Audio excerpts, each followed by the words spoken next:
रहीम अस्सलाम वालेकुम students, welcome back to my channel educational tips. कैसे हैं आप सब? उम्मीद करती हूँ आप सब बच्चे बिल्कुल ठीक होंगे। तो बच्चों, आज मैं आपके साथ जो शेयर करने जा रही हूँ वो है सबक नंबर 5। सबक नंबर 5 है जी नन्हा हाथी। और सबसे पहले मैं आपके साथ इसकी रीडिंग शेयर करूँगी, उसके बाद मैं आपके साथ इसकी मार्क्स शेयर करूँगी। तो आप सब बच्चे अपना पेज नंबर ओपन कर लीजिए, सफ़र नंबर 30 ओपन कर लीजिए। सफ़र नंबर 30 पे आ जाइए। तो यहाँ पर हमारे पास रीडिंग है। चलिए स्टार्ट करते हैं अपनी रीडिंग को। अफ्रीका के एक जंगल में एक नन्हा मुन्ना हाथी अपने माँ बाप के साथ रहता था। वो सारा दिन दरख्तों के पत्ते चुबाता घूमता फिरता था। शाम को किसी तालाब या नदी नाले से पानी पीकर अपनी प्यास बुझा लेता था। एक शाम इसके माँ बाप इसे दरिया पर ले गए। दरिया के बारे में इसने अपने बड़ों से बहुत कुछ सुन रखा था, लेकिन कभी जानने का मौका नहीं मिला था। आज पहली दफ़ा दरिया की तरफ जाते हुए वो बहुत खुश था। वो रास्ते में उछलता कूदता और अटकेलियाँ अटकेलियाँ यानी शरारतें करता जा रहा था। वो जब दरिया पर पहुंचा तो उसने अजीब मंजर देखा। हाथी दरिया में नहा रहे थे, सूंड में पानी भरकर एक दूसरे पर फेंक रहे थे। नन्हा हाथी पहले दरिया के किनारे खड़े होकर हैरत से इस मंजर को देखता रहा। दूसरे हाथियों ने इसे खुशामदीद कहा और अपने साथ शामिल होने की दावत दी। नन्हा हाथी आहिस्ता आहिस्ता कम पानी वाली जगह पर दरिया में उतरा और बाकी हाथियों के साथ खेलने लगा। थोड़ी ही देर में वो इनके साथ घुल मिल गया यानी फ्रैंक हो जाना, ठीक है। वो भी अपनी सूंड में पानी भरकर अब इन हाथियों पर फेंकता। वो हाथी इस पर फेंकते नन्हे हाथी को इस बात से बड़ा एतमाद मिला। एतमाद यानी भरोसा कि दरिया में जाने से कुछ भी नहीं होता, ठीक है। जब सूरज गुरूब होने लगा तो हाथी दरिया के किनारे जमा होकर इस खूबसूरत मंजर को देखने लगे। नन्हे हाथी ने भी सूरज को देखा, लेकिन तेज रोशनी की वजह से इसकी आंखें चुंधिया गई, छोटी छोटी हो गई, ठीक है। धुंधला धुंधला नजर आना शुरू हो गया। जहाँ हम लोग सूरज को देखते हैं तो हम लोग को हर चीज़ काली काली नजर आनी शुरू हो जाती है, ठीक है। इसलिए इस हाथी की तरफ देखना इसलिए चुंदिया की इसलिए इसने हाथियों की तरफ देखना शुरू कर दिया। वो सोचने लगा, मैं भी तो बड़े हाथियों जैसा हूँ। क्या हुआ अगर मैं उम्र में इनसे छोटा हूँ? इनकी सूंड लंबी है तो मेरी भी है। इनकी तरह मेरे भी दो बड़े बड़े कान हैं।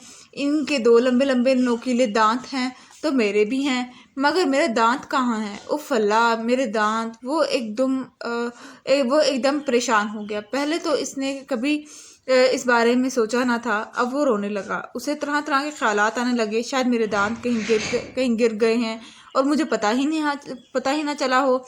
एक ख्याल ये था कि इसे अपने माँ को साफ साफ बता देना चाहिए कि इसने के दांत कहीं गिर गए हैं। फिर उसे ख्याल आया कि माँ तो इसे झिड़केगी यानी कि डांटेगी, ठीक है, कि इसने अपने दांतों का ख्याल क्यों ना रखा और दांत कहाँ गुम कर दिए। इसलिए इसने फैसला किया कि कुछ भी हो जाए मैं अपने दांत खुद ही ढूंढ के लाऊंगा। ये सोचकर नन्हा हाथी अपने दांतों की तलाश में वापस जंगल की तरफ चल पड़ा। इसने दरख्तों झाड़ियों और पौधों में जगह जगह अपने दांत तलाश किए, मगर दांत कहीं नहीं मिला। इसकी नज़र दरख्त पर बैठे एक बंदर पर पड़ी। इसने पहले सलाम किया, फिर कहने लगा, बंदर चचा, मेरे दांत कहीं गुम हो गए हैं। आपने तो कहीं नहीं देखे? दो लंबे नोकीले दांत? नहीं नन्हे मियाँ, मैंने तुम्हारे दांत कहीं नहीं देखे। इतना कहकर बंदर ने छलांग लगाई और एक और शाख पर चढ़ गया। नन्हा हाथी आगे चल पड़ा। आगे जाकर उसे ज़राफ़ा मिला। इसने ज़राफ़े को सलाम किया और पूछा, ताया ज़राफ़ा, आपने मेरे दो लंबे नोकीले दांत तो नहीं देखे? मुझसे गुम हो गए हैं। ज़राफ़े ने गर्दन को बुलंद करके वही जवाब दिया जो बंदर ने दिया था। नन्हा हाथी फिर चल पड़ा। अब इसे एक शेर नज़र आया। इसने शेर को सलाम किया, फिर पूछा, शेर दादा, आपने मेरे दो लंबे नोकीले दांत तो नहीं देखे? मुझसे कहीं गुम हो गए हैं। शेर ने कहा, मुन्ने, मैंने तो तुम्हारे दांत कहीं नहीं देखे, लेकिन कैसे गुम हो गए? तुमने पहले ख्याल क्यों नहीं रखा? रात हो चुकी थी, अंधेरा बढ़ गया था। नन्हा हाथी थक चुका था। शेर की बात ने इसे मज़ीद परेशान कर दिया। इसने अपने दिल में कहा, अब मुझे वापस जाकर माँ को सब बता देना चाहिए।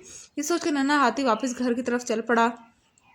माँ बड़ी बेचैनी के साथ इसका इंतज़ार कर रही थी। जब वो घर पहुंचा, माँ ने पहले इसके माथे पर बोसा दिया यानी माथे पर चूमा, ठीक है, किसकी। फिर पूछा, मेरे बेटे, तुम अब तक कहाँ थे? इतनी देर क्यों कर दी? नन्हे हाथी ने डरते डरते माँ से कहा, मेरे दोनों दांत कहीं गुम हो गए हैं। मैं इन्हें पूरे जंगल में ढूंढ आया हूँ मगर कहीं नहीं मिले। माँ ने हैरत से इसकी तरफ देखा और कहा, तुम्हारे दांत खो गए हैं? कौन से दांत? नन्हे हाथी ने रोनी सी शक्ल बनाकर कहा, मेरे 2 लंबे लंबे नुकीले दांत।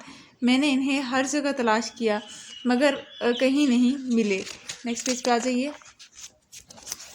हाथी ने अपनी सूंड इसकी गर्दन में डालकर इसे अपने करीब किया। फिर एक जोरदार कहका लगाया। कहका सुनकर, कहका यानी हंसना, ठीक है।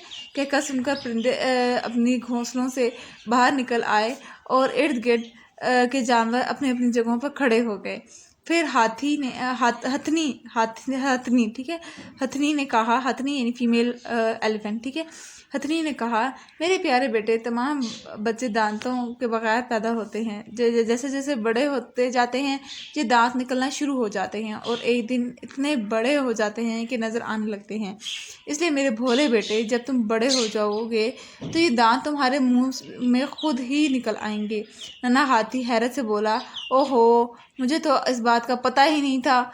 दोनों माँ बेटे इस बात पर हंस पड़े और देर तक हंसते रहे। ठीक है जी, तो ये इसकी रीडिंग थी। अब आ जाते हैं हम लोग सवालात के जवाबात पर। नन्हा हाथी दरिया की तरफ जाते हुए क्यों खुश था?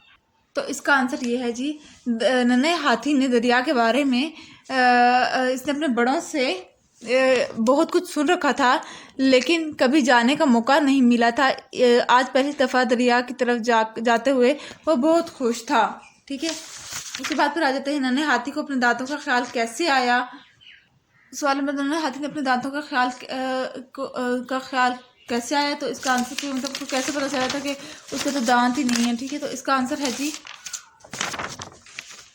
नन्हे हाथी ने जब बड़े हाथियों के दांत देखे तो उसे अपने दांतों का ख्याल आया कि उसके तो दांत ही नहीं है। ठीक है, उसके बाद फिर अजी दांतों के बारे में अपनी माँ के से बात करते वक्त नन्हा हाथी क्यों डर रहा था?